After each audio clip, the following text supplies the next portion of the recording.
ભારતે પાકિસ્તાન અને પીઓકેમાં 9 આતંકી ઠેકાણાઓ પર સચોટ એર સ્ટ્રાઇક કરી। ભારતીય સશસ્ત્ર દળોએ તાજેતરમાં ઓપરેશન સિંદૂર અંતર્ગત પાકિસ્તાન અને પાકિસ્તાન અધિકૃત કાશ્મીરમાં આવેલ 9 આતંકી ઠેકાણાઓ પર સચોટ અને લક્ષિત એર સ્ટ્રાઇક કરી છે। આ કાર્યવાહી પહલગામમાં થયેલા આતંકી હુમલા પછી કરવામાં આવી હતી, જેમાં નિર્દોષ નાગરિકોની હત્યા કરવામાં આવી હતી।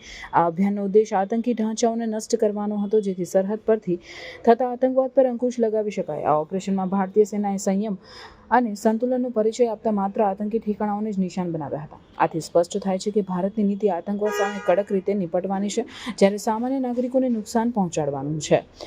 આ પ્રકારની સર્જિકલ સ્ટ્રાઇકથી સંદેશ મળે છે કે ભારત પોતાની સુરક્ષા પ્રત્યે સજાગ છે અને કોઈપણ આતંકી પ્રવૃત્તિઓનો મક્કમ જવાબ આપવાની ક્ષમતા ધરાવે છે। ગત વર્ષોમાં પણ ભારતે આતંકવાદ સામે કડક પગલાં લીધા છે। ઉદાહરણ રૂપે 2016માં ઉરી હુમલા પછી ભારતીય સેનાએ પીઓકેમાં સર્જિકલ સ્ટ્રાઇક કરી હતી, જેમાં આતંકી ઠેકાણાઓને નષ્ટ કરવામાં આવ્યા હતા।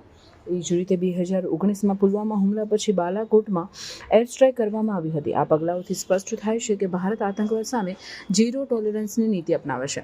ઓપરેશન સિંદૂર દ્વારા ભારતે સંદેશ આપ્યો છે કે તે આતંકવાદ સામે કોઈ પણ હદ સુધી જઈને કાર્યવાહી કરવા તૈયાર છે।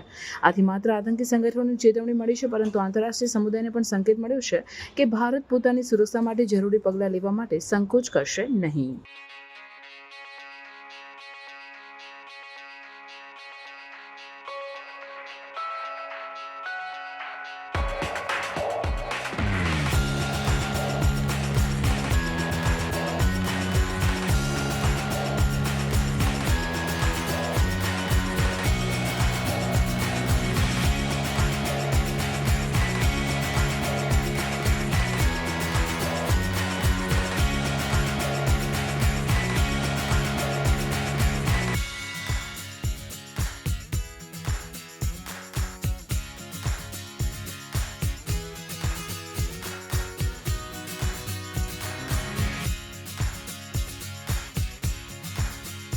આવા ન્યૂઝ જોવા માટે સાબર આવાઝ યુટ્યુબ ચેનલને સબસ્ક્રાઇબ કરો અને લાઇક કરો, જેથી હવે પછીના દરેક સમાચાર સબસ્ક્રાઇબ કરેલા હશે તેઓને નવા સમાચારની માહિતી મળી જશે।